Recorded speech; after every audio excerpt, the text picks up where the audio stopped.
says it's recording. Well, it says it's live, but it's recording. We're live, but secret live. Secret live, exactly. Before we introduce ourselves again, I want to take the opportunity to say that last time somebody pointed out that I could have said, hello you, it's we, which is much better than what we did say last time. That's true. That is much, much better. And you know who I am because you're on my channel. So, Casey, do you want to introduce yourself? Hello, I'm Casey, one half of the channel Books Before Death, where we talk about books. There you go. Also, sometimes giant killer crabs. Only on special occasions. Only on special occasions.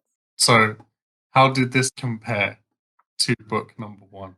I don't think I liked it as much as book number 1, but I think I think because my expectations were so high after the Me too, masterpiece yeah. that was the first book, I think that was my problem. I feel like even though objectively it wasn't as good as book 1, somehow I feel like he's improved. Me too. Like as a writer, I feel like his skill level has gone up between then and now. Yeah, I definitely agree. There were less random clicks thrown in, and there was like Yeah. more going on. Like there was more stuff happening. There were some clicks though.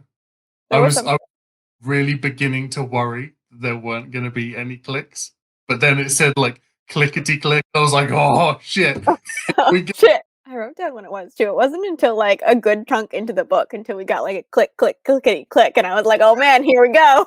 Where do we want to start? Okay.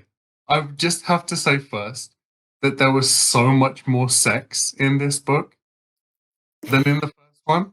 It felt like this was like so porny. And it was so poorly done. And yeah, it was really bad. Like there was nothing to redeem that aspect of it. It wasn't like good porn. It was like, oh man, I want to just skim past this real fast. The woman that was like, I think her name was Caroline. She kept having like these orgasms that were like violent, and she kept having like convulsions, and I was like, I feel like we should get that checked out. I was worried about her. She seemed like she was having a time.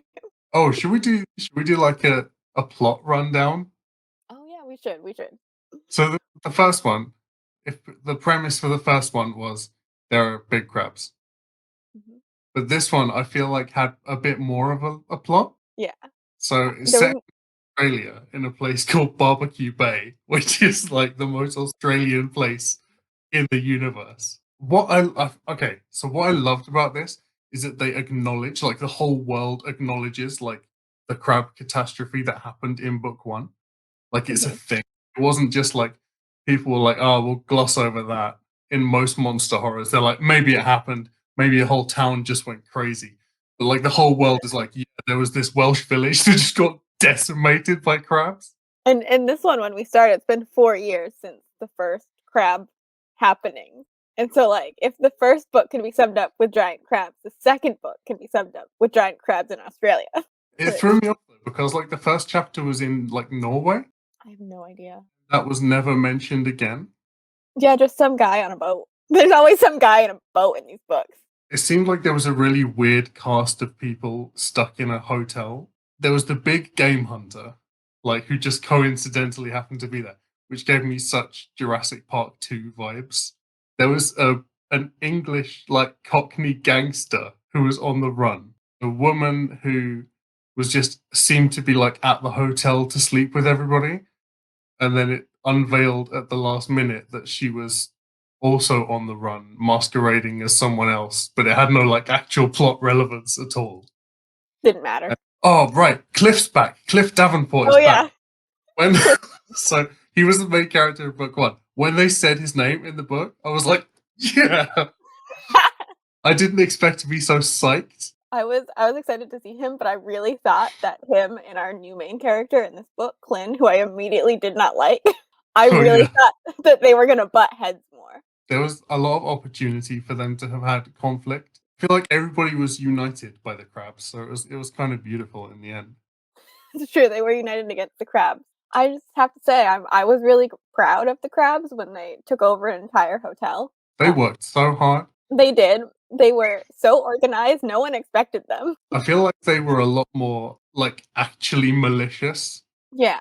In this one. Like, they were not just looking for food. They were out to cause trouble now. Do you know what I mean? Like when they went after that guy and he threw himself off the balcony before they could kill him, and like it says how angry the crab was that he didn't get to kill this guy. They're either getting smarter or they're just getting more and more evil as the series goes on. Yeah, I'm not sure. There were multiple mentions of how evil they were. It's as though the crustacean was grinning evilly to itself, aware of its own Grinning. invincibility. Crabs grin now, Max, and And they hiss as well. I'm still not over the hissing. It was so unsettling to me, and I don't know why, but I'll never be over the hissing. I can't even picture in my head how a crab could possibly grin. I mean, look at him, he's grinning. Right there.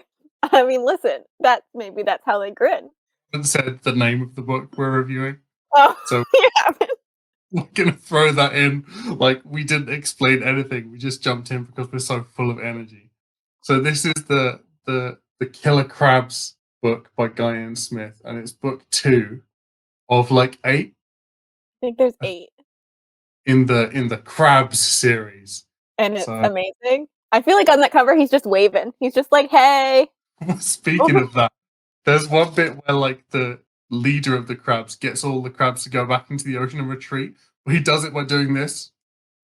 He like swivels his pincer, and they're like, "Oh, okay, time to go." And it's like, yeah, because you get these moments where you're like in the perspective of the crabs. Oh, that's something we didn't get in book 1. Yeah, I feel like they have grown in intelligence from book 1 to book 2 in these like 4 years they've had. Something has happened. They learned a lot in Australia. I was like, I need to know how they got there. Oh, there was one bit where it said he clicked his claws, a crustacean promise that not seen the last of him. There were quite a few good lines in this as well. Oh, and also calling back to the Britishisms that were in the first Oh, book. okay. This one had one that was so strangely placed that it really stuck out at me. It was the chapter with the Japanese captain getting dismembered. And the very first line of his chapter is that he was well pleased. And I'm like, you're supposed to be Japanese. You're not that Japanese guy, he was well pleased. Yeah. Well, I'll accept it, but I don't know. Oh, I guess there was the twist with the king crab not being the king crab. Oh yeah, she's a queen crab. She's the queen crab. We're so proud of her. Strong female role models. Yes. I look up to the queen crab. Yeah, there was just a lot of weird stuff happening in this book that was like trying to be more plot, but wasn't actually ended up being relevant. Like the first one also had Super Jaws vibes, but this one was like more. It did feel very different. It did feel very different. Oh, there was one. So there's one point where a helicopter goes down, and we do not get to see that. And I have so many questions about how the crabs snatched a helicopter out of the sky. Oh, did it like actually go down? Well, yeah, they say like they never find that second helicopter, and they're like, he must have had engine troubles. And it's like, no, obviously the killer crabs got him. But how? Did they like stack on top of each other to like reach the helicopter? I have so many questions. Yeah. I like the bit where it said that the crabs really hate boats. And like they smash them up because they just dislike them. I don't know if I wrote that quote down. I definitely said it in my reading vlog. I filmed the whole reading vlog for this one. I definitely stopped what I was doing and like pulled my camera out and was like, okay, we have to talk about how angry the crabs are. I don't know where it was. There was one point where it's like he was angry, very angry. None would dare to stand in his way. That was from the point of view of the crab. Oh, but it says his way. It does, which is a plot hole. Yeah, what's that about? Guy N. Smith. I mean, I guess crabs probably aren't super aware of gender. Good for them. Good for them. Oh yeah, we have like the cranky fisherman guy. His name is like Clint or whatever, which is a very weird name. And he seems like, first of all, he's a racist asshole, but he did seem like he had some common sense to him, and then immediately lost all common sense. He found some money and was like, no, I'm gonna try and get this woman who I've known for 3 days to go away with me, and I'll tell her exactly where I put $20,000 because that makes sense. And yeah, like I don't understand why he trusts her at all. No. He seems like a really standoffish guy who has this inherent distrust of the rest of humanity, except this one woman. He's like, oh yeah, she seems really reliable. Yeah, there were so many weird moments where I was like, I don't know what is happening and why this is happening. And we were in his point of view for like a large portion of this book, and he was just a mystery. Oh yeah, so the game hunter guy, Logan, who's like hunts big game and whatever, is like obsessed now with these killer crabs as soon as he hears about them. And is trying to like shoot them from one of the hotel rooms. Like leaves the hotel room, runs into the weird bank robbery guy, and like the suitcase falls, and he just like whacks him over the head immediately and takes the suitcase and leaves. He sees the suitcase with one note hanging out the side, and he's like, I have to murder him. To murder him. Yeah, that guy is not stable, and he gets less stable as the book continues. Yeah, he seemed like really into murder of all kinds. Yeah, really into murder. Like the way he just killed that woman with a rock at the end, where he didn't like repeatedly bash her over. He was running, and he was like, Yeah, he just like stopped running, took aim, and then killed her in one hit, and it was like, this is a lot. Did not care about her at all. I found myself more invested in what was going to happen though than in book one. I was like, oh, what are they going to do next? Like book one, I feel like I was just along for the ride. Yeah. For this one, I was thinking where it was going to go. I was more invested as soon as they got stuck on the island, and then I was like, what are they going to do now? And then they decided to create a ring of fire. I don't understand why fire kills a crab, but like a shell from a tank cannon doesn't. That's what also was my question the whole time. I'm like, are they just trying to like pseudo cook the crabs? Like, is that what they're doing? I mean, they eat a lot of crab in this book. Again, They do eat a lot of crab. they're just constantly eating crabs in these books, and I'm concerned. So the way they kill the crabs, the way they win at the end is they let all the crabs come onto this one island to spawn, and then spend like one day covering the island in dry wood and set a ring of fire around the island. Except for one crab, they don't catch the queen crab. I think she's alive at the end, right? They blind her. They blind They her. blind. Yeah, I'm pretty sure I think I missed that. Pretty sure the shark when they died. stick like the fire in her face. Yeah, he like throws the fire thing at her, and it's like Yeah. when she like looks back at him, her eyes are dull or something, and it's like, I think I blinded her. She's Like, going to okay. be extra creepy in the next book then. Oh, that's good. As long as she doesn't hiss at me, it's fine. I'm really glad we've got like recurring characters now. I feel like I'm kind of attached to the Crab Queen. Me too. I really like her. I'm just so proud of her. She's done a lot. She's very organized. I wonder if this would make book one feel different on a reread. Oh, well, we'll have to find out. Well, obviously. Obviously. Some weird quotes. One of the weird sex quotes. There were no loins mentioned this time, at least that I remember. Not a single loin. Not a single loin. There was a lot of stirring in his shorts, but no loins. However, there was one moment where Caroline, the con woman, and Clint were having sex, and from his point of view, and it's like riding him like a bucking bronco, and I couldn't handle that. There's also the quote, "Folks went crab crazy." Crab crazy. I was like, "That's us. We went crab crazy." There are a lot of exclamation marks in this book. Yeah, he really likes exclamation marks. He really likes that specific grammar. Yeah, which is not common in like a lot of fiction. Like, not a lot of people use exclamation points. No, they're dying a death. Yeah, and he uses them in like dialogue and outside of dialogue, just everywhere. All of the exclamation points. I would be interested to know how he talks in real life. Well, well, you told me, Max, that he died this year. He did die this year. He died in January of COVID. Tragic. I was hoping it was the giant crab. Speaking of the evilness, there's also the quote, "An aura of evil emanated from the crab." Oh, and then I wrote this down. On the boat, when the Japanese people are being massacred by the crabs, they realize very fast that the guns are not doing anything, but they're still shooting them at the crabs. And my thought was, this is going to get real dark real fast.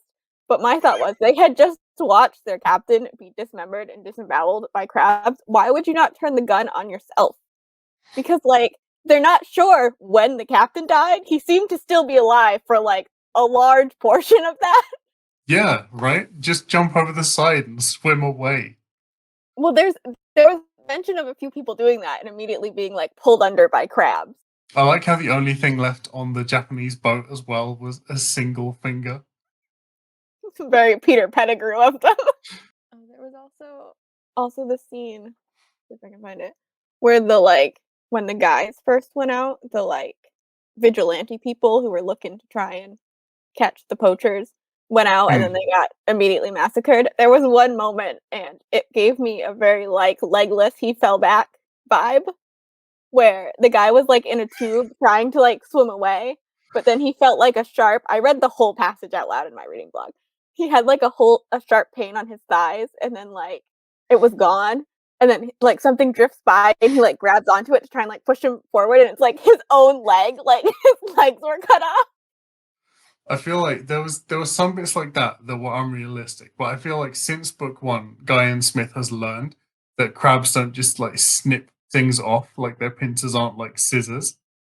Because he describes in this, I don't know if you've ever seen a crab eat, or but I like can't say I have. they'll YouTube it, it's proper good. But they'll like pull stuff apart rather than like cutting little bits off. So when they were talking about the captain, like the Japanese guy dying, and the crab's like ripping the bits off, that was like realistic of a big crab. Or like when it was like snip and cut both the guy's legs off at once. Those scenes are just my favorite, I have to say, out of all of these books, the reason I am continuing to read the series is the giant crab fight scenes, because Oh they're just yeah, so amazing. they are. It's almost as if he's describing them so well. It's almost as if he has seen a giant crab battle. In, Yeah, it's so good. I will say the ripping is definitely more terrifying than just, like, oh yeah, snipping. it would be 10 times as bad to be Yeah, ripped to pieces than like exactly. snip.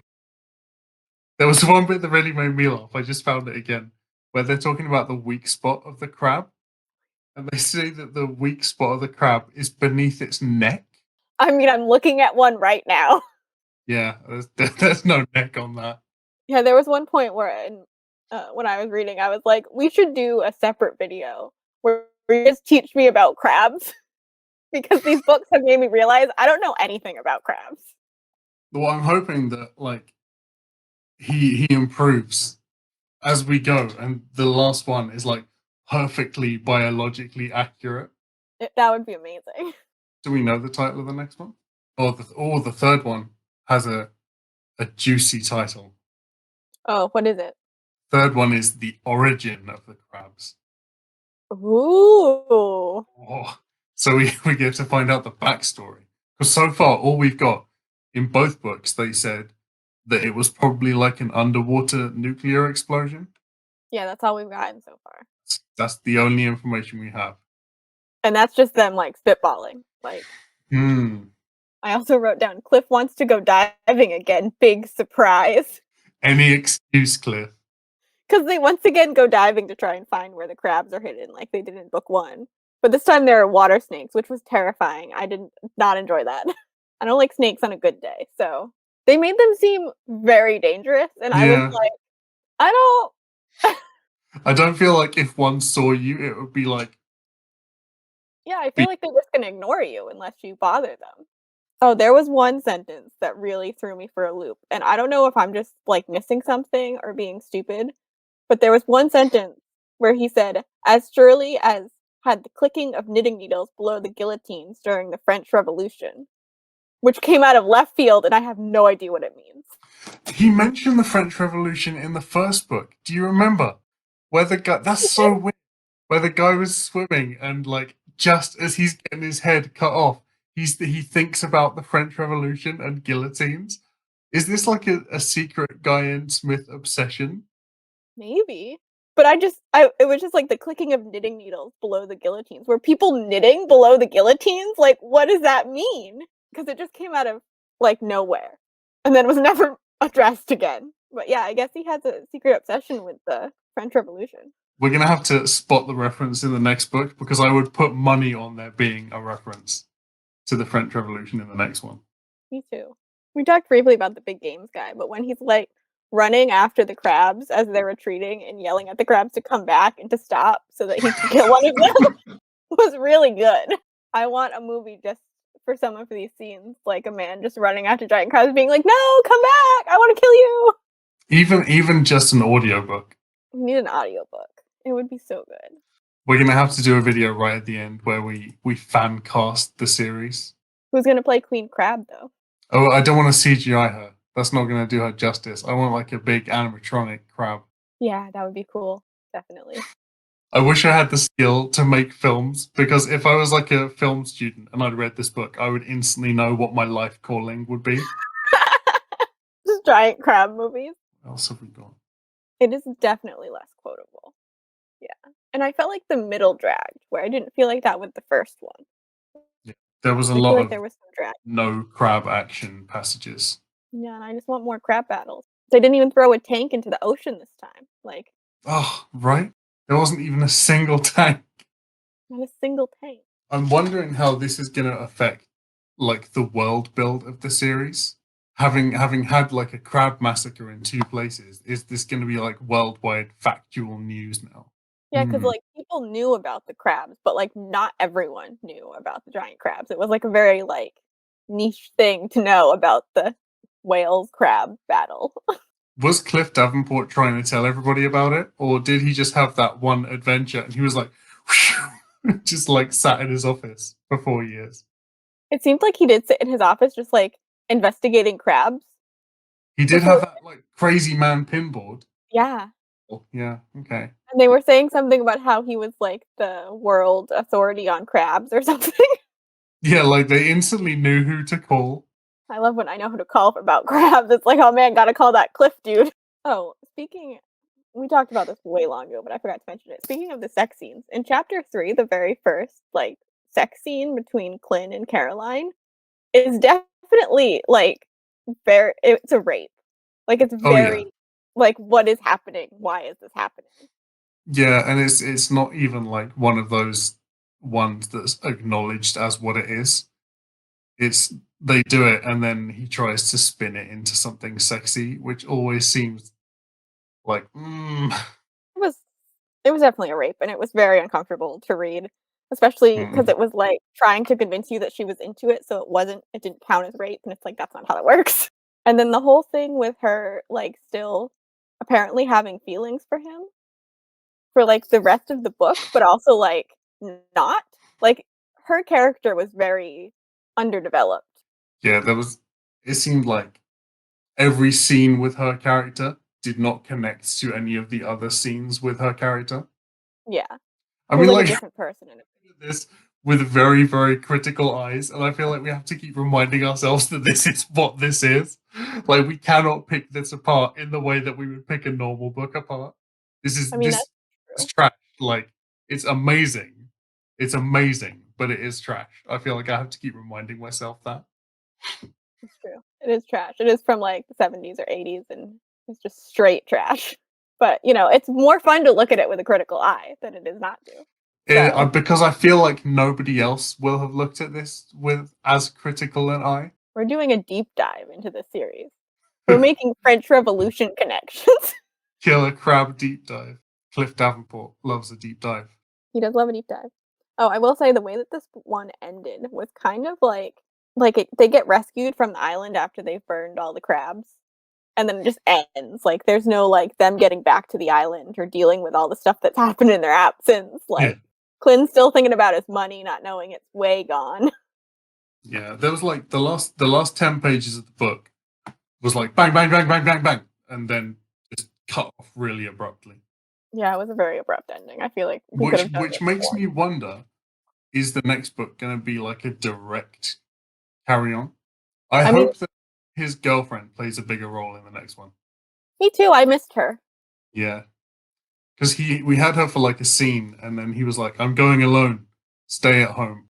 Fair enough. Like, I also wouldn't wanna bring someone I love to the killer crab, but, like, If I was her, I would have been much more insistent. Like I'm coming to see the crabs, obviously. obviously, like, you're not just leaving me behind with these crabs. But yeah, this book was a ride, it was an experience. It was. I'm excited for the third one because I feel like the third one we're Me actually too. getting like proper information. I'm excited to learn where the crabs come from. I bet now it wasn't a nuclear explosion. Oh no, that's too obvious. I wonder if it's aliens. That's misdirection. Aliens. Okay. Yeah, it could be aliens. I reckon it's some kind of ancient crab species. There is a lot of weird, like, evolution talk at one point. Who knows? Who knows where this is going, but Who we're here for knows? the ride. So what would you give this one out of 5 in comparison to the last one? I think I ended up giving it like a 3 star, 2.5. Yeah, it was a 3 for me as well. I really wanted to give it more. The second book in series are notoriously often the weakest one. That's true. Especially like a long, long series. I've got faith in Guy and Smith to pick this up. I'm very excited for book 3. I think it's gonna be a lot is gonna happen. You didn't have a physical copy for this one, did you? You read No, the read it on my Kindle. how much was the ebook? It was $5. $5. There you go, everybody. You got no excuse. Exactly. Goes It's super. absolute bargain. Do we have anything else to add? I don't think so. There wasn't as much to say about this one as the first one. And yet But we've I been feel talking for 40 minutes. we have been talking for 40 minutes. Yeah, I feel like I'm gonna have to bite out though. Yeah. That's it. Okay. Make sure you subscribe to Casey's channel, which I'll link down below. Casey and Bree, Books Before Death. So I'll also link Twitters. Don't get eaten by a giant crab. Yeah, try your best.